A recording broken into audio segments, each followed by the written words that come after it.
Abhijit sir. জি, শুনতে পাচ্ছি। আমাকে দেখতে পাচ্ছেন? জি স্যার, আপনাকে দেখা যাচ্ছে, সুন্দর দেখা যাচ্ছে। জি স্যার, স্যার আমরা এখানে লালমনিরহাট জেলার প্রায় 40 জন শিক্ষক স্যার আমরা একত্রিত হয়েছি। আমরা আইসিটি ফর এডুকেশন অ্যাম্বাসেডর তারা এখানে এসেছেন স্যার। মূলত আমরা একটা পরিবর্তনের ধারার সঙ্গে নিজেকে সম্পৃক্ত করার জন্য, বিশেষ করে শিক্ষায় যে গুণগত মান এটিকে নিশ্চিত করার জন্য আমরা স্যার বসেছি। এবং যেহেতু আমাদের সামনের 2022-এর মধ্যে আমরা একটা নতুন শিক্ষা ধারায় যাচ্ছি এবং সেটাকে আমরা আঁকড়ে ধরার জন্য এখন থেকেই সেখানে আমরা কাজ শুরু করতে চাই স্যার। যেহেতু প্যান্ডামিকের কারণে আমাদের কাজ সেরকম নাই, এ কারণে শিক্ষক সমাজ স্যার আমরা একত্রিত হয়ে কিছু পরিবর্তন আনার জন্য আমরা বসেছি স্যার। এবং আমরা কমিটেড স্যার যে আমরা পরিবর্তন আনবই। বিশেষ করে পিবিএল, প্রজেক্ট বেসড লার্নিংয়ে আমাদের একটা আমরা কাজ শুরু করে দিতে চাই এবং যে যতটুকু ধারণা আছে এই ধারণাটা নিয়েই আমরা জেলার প্রত্যেকটা স্কুলে আমরা এটা ইমপ্লিমেন্ট করতে চাই। তো এটা হয়তো শুরুটা অত্যন্ত কঠিন আছে, কিন্তু আপাতত কমিটেড টিচার যারা আছেন তারা তাদের মাধ্যমে তারা দল নির্বাচন করে তাদের দল দিয়ে তারা এই কাজটুকু শুরু করবেন। হয়তো বিশ্বাস করি যে আমরা 2022 আস্তে আস্তে আমরা একটা অন্যরকম পর্যায়ে নিয়ে যেতে পারবো। আমরা নিজেরা হয়তো ট্রেনার হয়ে যেতে পারবো। আমরা নিজেই সারা বাংলাদেশে এটাকে চেঞ্জ আনার জন্য আমরা নিজেই একটা বড় ভূমিকা রাখতে পারবো। এবং সে কারণেই স্যার আমাদের এই যাত্রা আজকে শুরু করছি স্যার। এবং কিছুক্ষণ আগে আমাদের প্রধান অতিথি হিসেবে কবির স্যার ছিলেন, তিনি আমাদেরকে স্যার এই অনুষ্ঠানের শুভ উদ্বোধন করে দিয়েছেন স্যার। স্যার আপনি এখন আমাদের একজন বিশেষ অতিথি হিসেবে স্যার আপনি এসেছেন স্যার। আপনাকে আমাদের এই সকল শিক্ষকদের পক্ষ থেকে, বিশেষ করে লালমনিরহাট জেলার পক্ষ থেকে আপনাকে স্যার অভিনন্দন জানাচ্ছি এবং আপনার প্রতি কৃতজ্ঞতা প্রকাশ করছি স্যার। তো স্যার এখন আপনাকে স্যার এক নজর দেখাই দিচ্ছি স্যার আমাদের স্যাররা কীভাবে বসেছেন বা স্যাররা যে আছেন স্যার বিভিন্ন জায়গা থেকে। হ্যাঁ, দেখেন স্যার। জি স্যার, আরও আছে স্যার, আরও আছে স্যার। জি স্যার, এই দেখেন স্যার। জি স্যার, স্যার দেখা যাচ্ছে স্যার? হ্যাঁ, একদম ক্লিয়ার। আচ্ছা স্যার। ভালো লাগছে স্যার যে আমাদের স্যাররা সবাই আছেন এবং সবাই মোটামুটি সামাজিক দূরত্ব বজায় রেখে বসেছেন। খুবই ভালো লাগছে। জি স্যার। তো স্যার আমরা চাচ্ছি স্যার আপনার কাছে স্যার কিছু বক্তব্য স্যার, এবং আমরা যেন স্যার আপনার কথা শুনে আমরা ঝাঁপিয়ে পড়তে পারি স্যার আমাদের যুদ্ধক্ষেত্রে স্যার। স্যার আপনি বলুন স্যার। অসংখ্য ধন্যবাদ জনাব খুশিদুজ্জামান আহমেদ, আমাদের লালমনিরহাট জেলা শিক্ষা অ্যাম্বাসেডর এবং টিওপি মডেল হাই স্কুলের সুযোগ্য প্রধান শিক্ষক। এবং আমি বলবো যে উনি আমাদের লালমনিরহাট জেলা শিক্ষক অ্যাম্বাসেডর যে পরিবার, সেই পরিবারের উনি দলনেতা, উনি অধিনায়ক হিসেবে আসলে কাজ করছেন পুরো জেলার, এবং কখনো কখনো উনি বিভাগের দলনেতা হিসেবেও কাজ করেন। এটি আসলেই আমাদের জন্য আসলেই আনন্দদায়ক এবং আমাদের জন্য গর্বেরও বটে। আজকে শীতের সকালে আপনারা হয়তো আজকের আয়োজন শুরু করেছেন, এখন হয়তো বা বেলা গড়িয়ে দুপুর 1টা বাজবে হয়তো। আপনাদের সাথে কবির স্যার ছিলেন এডুআই থেকে, সহযোগী অধ্যাপক কেমন সংযুক্ত কর্মকর্তা।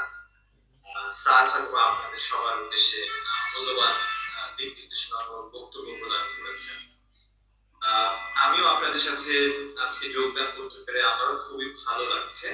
এবং সবচেয়ে বড় বিষয় হচ্ছে আপনাদের যে আজকে আলোচনার বিষয়টি, সেটি হচ্ছে আপনারা আসলে যে নতুন বিষয়টি নিয়ে খুবই আগ্রহ এবং দেখা যাচ্ছে এবং আপনারা অনেক আগ্রহী, সেটি হচ্ছে PBL, project based learning.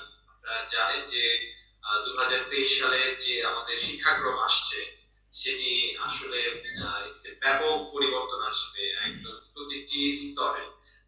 Text book থেকে শুরু করে ক্লাস টিচিং যে মেথড, সেখানেও আমাদের পরিবর্তন আসছে, আমাদের মূল্যায়ন পদ্ধতিতে পরিবর্তন আসছে।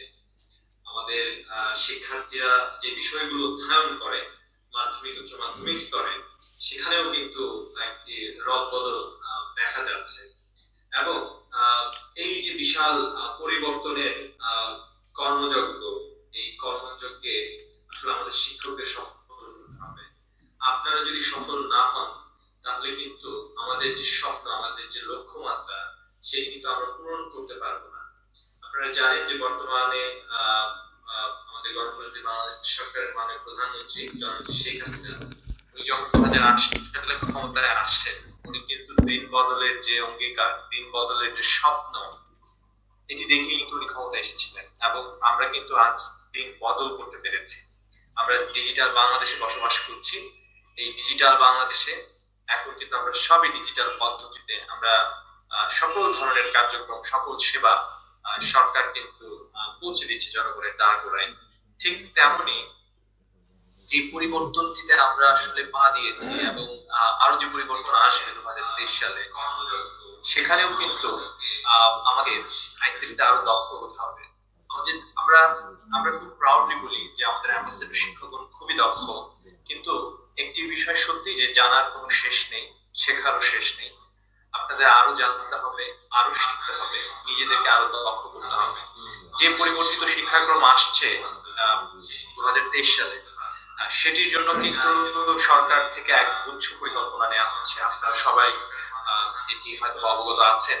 এবং এনসিটিবি থেকে, এনসিটিবি, ইউনিসেফ, আমরা জয়েন্টলি শিক্ষকদের যে প্রশিক্ষণের বিষয়টি আছে, যে 2023 সালে যেহেতু আমরা নতুন শিক্ষাক্রমে পা দিচ্ছি, অর্থাৎ আমাদের নতুন শিক্ষাক্রমকে কাজ শুরু করতে হবে, সেজন্য শিক্ষকদের প্রশিক্ষণটি খুবই জরুরি।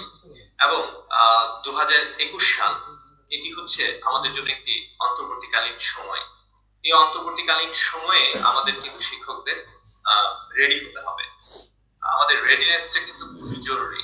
সো আমরা মুক্ত পাঠে এই বছরই বেশ কিছু আপনার ট্রেনিং কোর্স নিয়ে আসছি, একদম ক্লাস 1 থেকে ক্লাস 12 পর্যন্ত সিলেক্টেড কিছু সাবজেক্টের উপর, যেন আমাদের শিক্ষকগণ প্রজেক্ট বেসড লার্নিং, যেটাকে আমরা বলছি PBL, এটি সম্পর্কে তারা যেন বিস্তারিত ধারণা পেতে পারে এবং সেটি তারা কিভাবে ক্লাসরুমে অ্যাপ্লাই করবে, প্রজেক্ট কিভাবে নিবে, কোন বিষয়গুলোর উপর প্রজেক্ট হতে পারে, এবং সেটি দিয়ে শিক্ষার্থীদের আপনারা কিভাবে মূল্যায়ন করবেন, এবং সেই মূল্যায়নটি হবে ডিজিটাল প্ল্যাটফর্মে। আপনারা জানেন যে ধারাবাহিক মূল্যায়ন নামে আমাদের একটি বিশেষ যে সফটওয়্যার তৈরি করা আছে, যেটির মাধ্যমে আমরা 2019 সালে একটি পাইলটিং করেছিলাম প্রত্যেকটি উপজেলায়, এবং সেখানে আমরা সফলতাও দেখেছি। কিন্তু করোনার কারণে 2020 সালে আমাদের লক্ষ্য ছিল এটিকে স্কেল আপ করা সারা বাংলাদেশে, এবং সেই স্কেল আপ করার জন্য কিন্তু আপনারা জানেন সরকার থেকে নীতিমালা, নির্দেশনাবলী এটিও কিন্তু জারি করা হয়েছিল। কিন্তু সম্ভবত আমাদের কোভিড-19 মহামারীর কারণে আমরা এই কাজটি করতে পারিনি। কিন্তু আপনাদের যে আগ্রহ, আপনারা এখানে বসেছেন আজকে এই বিষয়টি নিয়ে একটু জানা, বোঝা এবং এটি কেমন হবে, আমি অনুরোধ জানাবো আপনাদের যে দলনেতা, অধিনায়ক খুশিদুজ্জামান আহমেদ স্যার কিন্তু অনেক ইন্টারন্যাশনাল অর্গানাইজেশনের সাথে কাজ করেন। স্যার জিস্ট নিয়ে কাজ করেন, জিস্টের সাথে কাজ করেন। তো জিস্টের সাথে আমরা এক ধরনের কোলাবোরেশন করছি। জিস্ট এটুআই জয়েন্টলি আমরা কিভাবে ধারাবাহিক মূল্যায়ন এবং এই প্রজেক্ট বেসড লার্নিং এর উপর কিছু ট্রেনিং প্রোগ্রাম কিংবা কিছু লার্নিং সেশন আয়োজন করা যায়, সেটি নিয়ে আমরা কাজ করে যাচ্ছি। এটি নিয়ে আপনারা জিস্টের কাছ থেকে সহযোগিতা পেতে পারেন, বিশেষ করে যেহেতু আপনারা লালমনিরহাট জেলার শিক্ষকগণ অনেক উৎসাহী। স্যার হয়তোবা এই ধরনের একটি আয়োজন করতেই পারেন, আমরা সেখানে থাকবো, আপনাদের সাথে আলাপচারিতা করবো। ইভেন আপনারা কি কি শিখছেন, কিভাবে শিখছেন, কোন বিষয়গুলো গুরুত্ব সহকারে সেই লার্নিং সেশনে প্রেজেন্ট করা হবে, সেই বিষয়গুলো আমরা জয়েন্টলি চক আউট করতেই পারি, এক্ষেত্রে কোনো ধরনের বাধা নেই। আর আরেকটি বিষয় হচ্ছে আমাদের মুজিব বর্ষের সবচেয়ে বড় অঙ্গীকার, আমাদের শতভাগ শিক্ষক বাতায়নের সদস্য হবে, বাতায়ন ব্যবহার করবে, বাতায়ন ব্যবহার করে নিজেকে সমৃদ্ধ করবে।